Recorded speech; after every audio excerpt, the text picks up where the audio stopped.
Arsenal were absolutely incredible in the North London derby. It's finished 3-2, put huge pressure on Man City in the title race. In this video, we're going to break down where it went so right for Arsenal.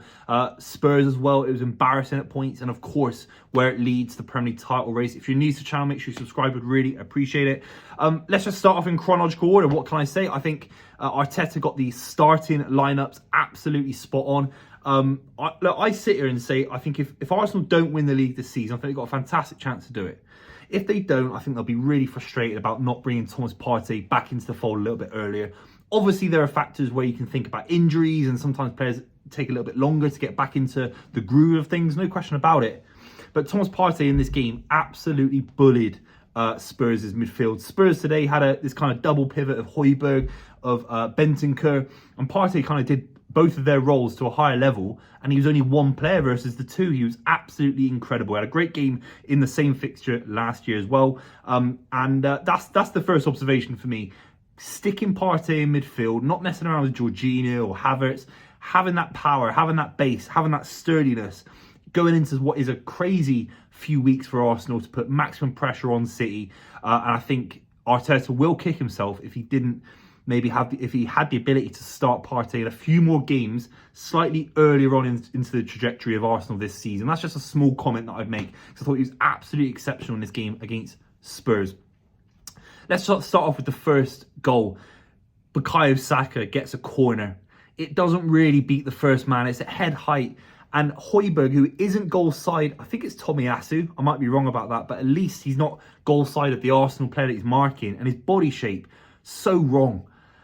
He's facing his own goal and he heads it in. It's so poor. And Højbjerg today, I think he's completely past his sell-by date. Could do a job for an Everton maybe, or not even West Ham, like a bottom 10 club, a Palace maybe. But he's past his sell-by date running midfield and playing in big, powerful games against, you know, the league leaders or one of the league leaders.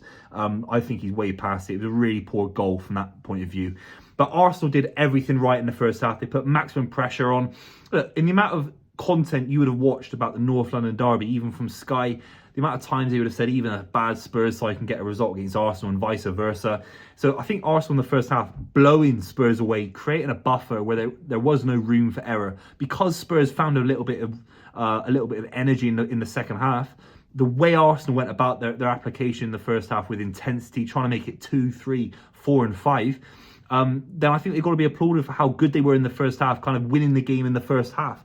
And that happened really, I think the game was essentially over when Bukayo Saka was clear through on goal, on this kind of the far right of the goal. Ben Davies completely exposed. The defenders, where are they for Spurs? Udogie obviously injured. He had a lot more pace. He has a lot more pace than Ben Davies. And Ben Davies just wasn't able to catch up. But there has to be a comment about Ange Postecoglou. What is he telling that midfield that is in front of the back four? What's he telling Spurs when they have an opportunity in their own half to get a corner? And I think it came from a corner or at least a free kick, and it kind of, they're getting counterattacked so easily. What does it say about Ange Postecoglou's tactics? It says there's a level of naivety there. There's a level of not teaching or not coaching a side how to recover defensively. Look at Liverpool sides in the last few years. Look at Man City sides that at least get numbers in the way. Sometimes City can see counter-attack goals. Sometimes Liverpool do. But the numbers around Saka were so poor. It's just Ben Davies, basically. I think he does okay. I think he catches up with him.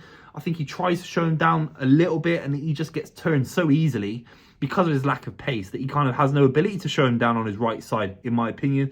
And it's a great finish from Saka. I said it in my preview on this channel that Ben Davies, Saka, that was a big mismatch.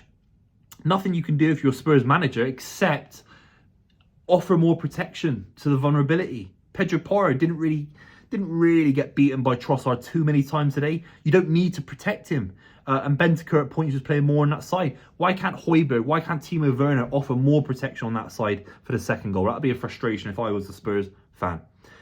Kai Havertz makes it 3-0. How has he got this much space in the box? It's absolutely embarrassing. I can applaud Arsenal massively for how they applied themselves in this game. But how has he got that much space? 6 yards out, essentially. A free header against Vicario. Who's marking him? I think it's Maddison that might have given up on him. But either way, whoever is there has to pick up Kai Havertz, who is arguably the best in the air for Arsenal. Maybe Declan Rice has got a good head on him, even though he's taken a lot of the corners. Gabriel Saliba, Ben White are good in the air, physical.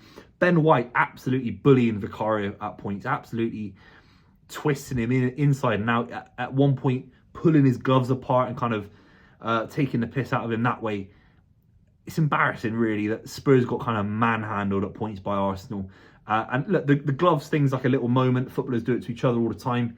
But it just felt that Arsenal were above Spurs mentality-wise. They were bullying them. They were being too aggressive. They were completely all over Spurs in terms of their approach, their mentality. And I think the little moment of seeing Ben White kind of pushing Vicario and kind of showing a bit of heart, a bit of fierceness a little bit. And Spurs caved in a little bit. They did cave in. No one on the pitch able to kind of say, let's man mark, let's keep our noses in the game. 3-0, it's over. No matter how good Spurs can be, you're never going to really get back to 3-3. It's a classic kind of encounter, one for the ages if you score 3 to get back in it. And Arsenal gave themselves a massive ability to, for that to not happen from Spurs. We'll talk about the Spurs goals in a minute. But all in all, that first half from Arsenal dominated possession, dominated shots on target. We're testing the keeper, kept the ball very, very well. Again, I talked about Partey, but Odegaard and Declan Rice, their possession at points today, absolutely superb, especially in the first half. Second half, Cristiano Romero scores out of nowhere. Obviously, David Raya gives the ball away. Really, his one big mistake in the last few months for Arsenal. He's been absolutely superb, in my opinion. And when we talk about this Arsenal back four that's been imperious, especially away from home, you have to give credit to the keeper. It's all well and good saying the back four, Ben White, Saliba, Gabriel, as well as Tomiyasu and Kiwior. You have to say the keeper behind him has not created any headlines. He's created this kind of world where it feels comfortable and he's collecting things easily. He's not punching. He's not flapping. His distribution's been good. Shot stopping's been good. And then he kind of punts out on his left foot and it was a little bit, well, it was shit when it was terrible, a terrible ball. And he's playing himself into danger when he had absolutely no reason to. So it might allude to the fact that for Arsenal to win the Champions League, or to win multiple Premier Leagues and become more of a dynasty, if that's where the Arsenal owners want to go, certainly the fans want to go there, then maybe David Raya isn't the long-term solution. But so far this season, he's been absolutely superb, except for that mistake, probably.